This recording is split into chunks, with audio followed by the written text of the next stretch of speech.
Happy Wednesday to the Schwing Dynasty. I'm feeling good. How can I not beat Bert for the second time this year? But on top of that, I've been home with the nastiness yesterday. But I just had my first solid poop of the week, you guys. That's a big deal right now. I'm back.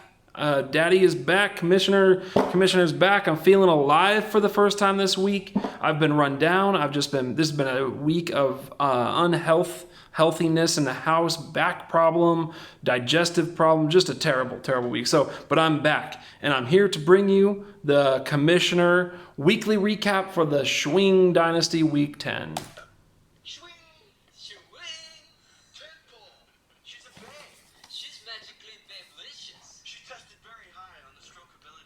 All right, this week tested very high on the strokeability scale for me because, I had a big rivalry matchup with Bert, or at least what I'm calling a rivalry in this league, of course. This is trying to build this the way Utah and Colorado have been forced to be rivals in the Pac-12, just been pushed on them.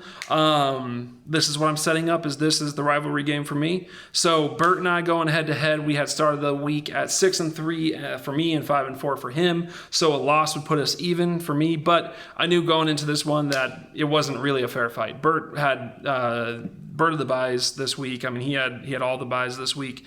It ended up being me winning 154 to 108.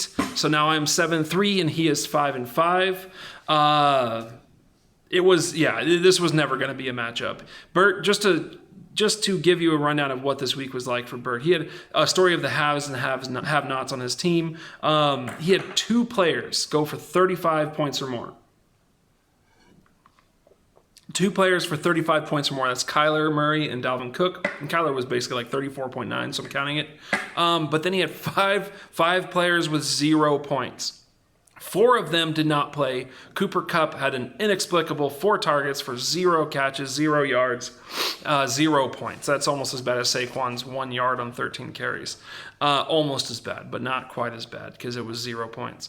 So, Bert, I understand this week was not a week he was looking at thinking, this is my chance to get revenge for the week 1 loss. But whatever, I still got the win. We've all had our bye weeks, kind of the big bye week is gone now. I don't understand the NFL's reasoning for making these off-balance bye weeks, where some of them are so early and there's like a couple teams off, and then we have these weeks like this where there's eight teams off, I believe, this week. That's just nuts. The NFL needs to fix that for us. What is driving the NFL more than fantasy football at this point? I can't think of many things.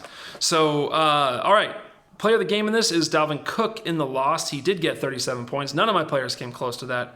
I just had a bunch of average performances, a bunch of 20-point performances. Not bad, but not Dalvin Cook's 37 points. So even in the loss, I have to give him that. And then the dumb sit of the week was on my side. Daniel Jones for 41 points. Over Jameis. Loving what I'm seeing from Daniel Jones. I'm looking forward to having that stack in the future of if Sterling Shepard's head ever heals, which I don't know that it will, but it'd be cool to have Sterling Shepard, Saquon, and Daniel Jones all together. We'll see, but right now he's taking advantage of another player instead, which we will get to eventually. So that's it. Bert and I can't remember if we're both in playoff contention at this point. I know I am. I'm in second place now behind Steve, and then there's a group at 6-4 and another group at 5-5. It's just a matter of how many there are sitting in there. I think right now 3 teams at 5-5, 2 teams at 6-4. That would push one of these 5-5 teams out of the playoffs. I think we have 6 in the playoffs. So be interesting to see. That would come down to point differential, I think, is the first measurement. All right, game 2. Also not much of a game. Adam versus Sean. Adam did fill his roster out as much as he could at the end. That was good. Made it more respectful than a 26-point performance. Again, I'm not going to penalize anybody for sitting players. But, it is good to at least get some points so your final score looks a little more respectable. But 109 for Adam to 183 for Sean. Adam drops to 1-9. Again, moving towards that number 1 pick with Phil, close on his tail.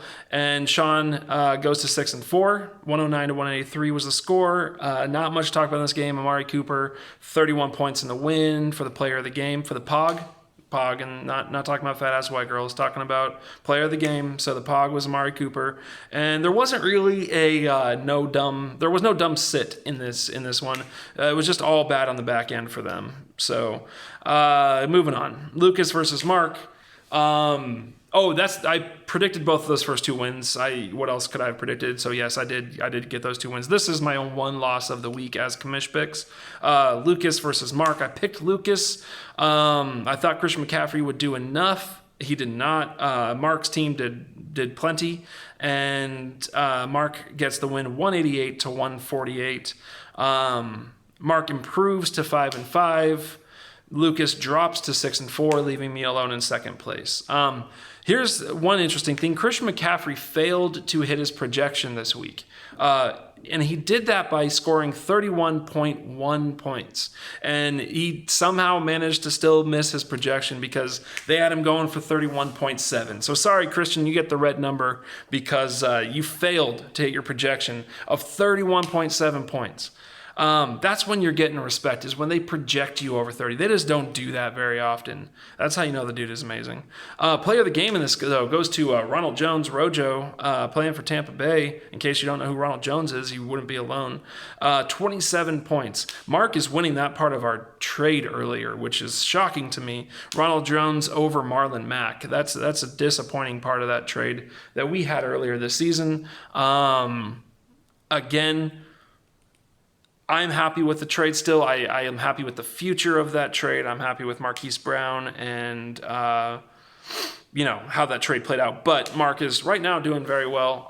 Not with Brandon Cooks, but with Ronald Jones looking good going forward. So, and then the dumb sit so Mark got the player of the game, and he gets the dumb sit of the game with Darius Slayton. That's the guy I was talking about earlier. Daniel Jones seems to be targeting Darius Slayton. 34 points. And he put him in over Tyler Lockett, understandable, but Tyler only went for 8 points. So that's a 20-point difference, 26-point difference. Sorry, I was looking at the next game. 26-point difference right there. Darius Slayton, the dumb sit for Mark this week. Okay, next game, Phil versus Steve. Also not a hard game to call. Not a very interesting game. I picked Steve. He won. Phil drops to 2-8. Steve goes to 9-1. The game score was 127 to 199. The POG was Derrick Henry. The DS, Derrick Henry had 38 points. Monster game. 23 carries for 188 yards. That's a workhorse right there. The DS, the dumb sit, was Randall Cobb, 22.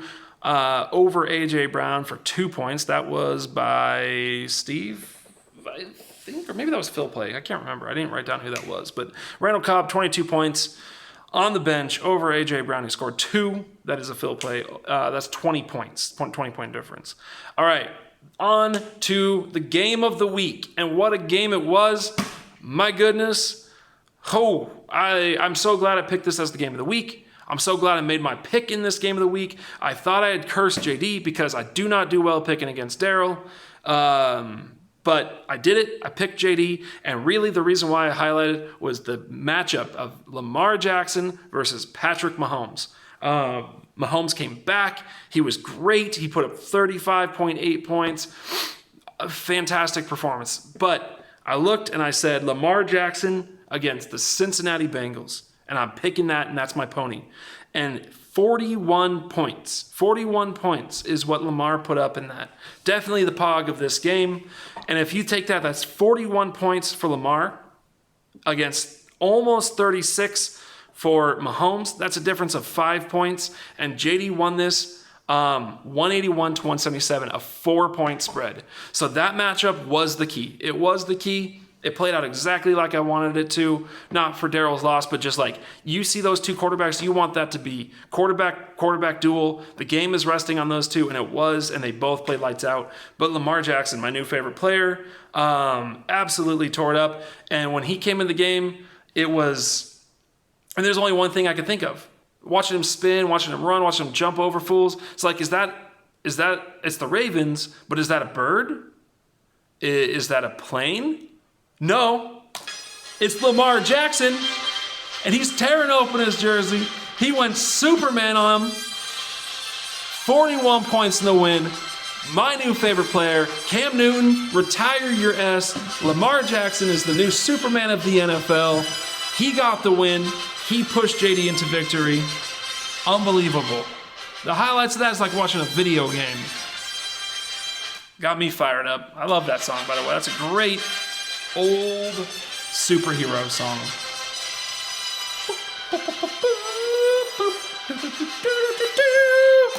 Lamar Jackson, man. Oh, he's crazy.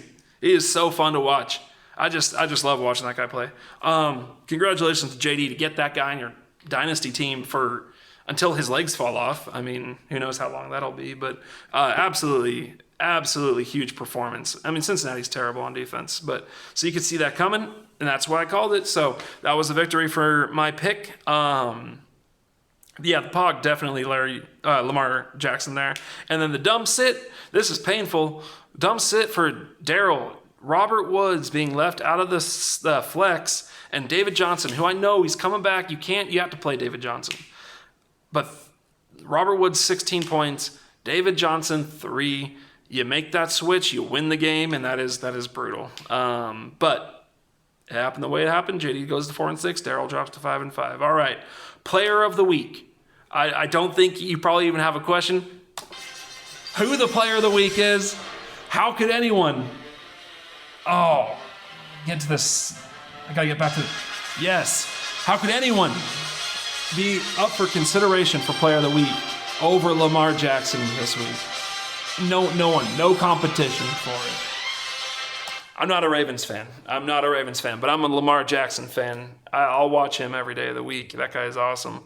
And then the DSS, the dumb shit sit. I'm just gonna call it the DSS from now on. The DSS for this week, Darius Slayton, didn't impact the game. You know, Mark still won, so Darius Slayton's one of the DSS. His 34 points on the bench for Mark could have put him over the 200-point mark this week.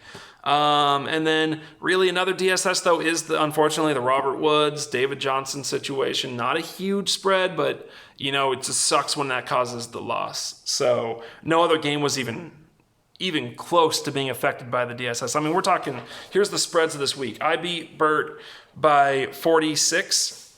Sean beat Adam by almost 80. Mark beat Lucas by 40. Steve beat Phil by 72. And then JD beat Daryl by 4. So, you know, that's the only game that's affected by the dumb sits. So, anyways, that's it, you guys.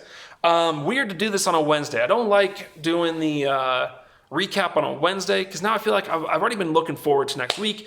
Got a matchup against Daryl. Excited about that matchup. I'll give you my thoughts on that tomorrow. I owe another shot because Mark beat Lucas.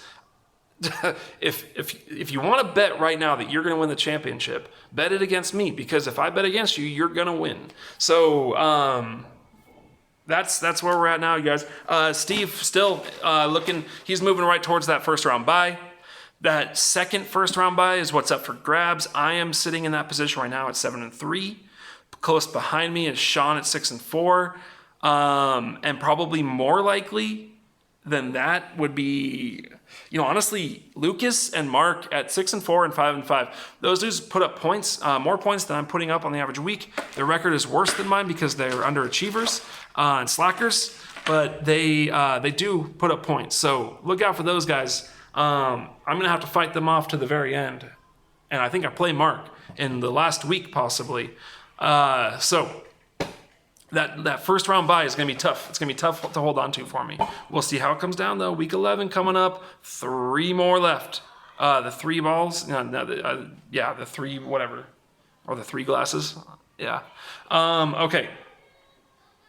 Anyways, that's it, you guys. Have a good week.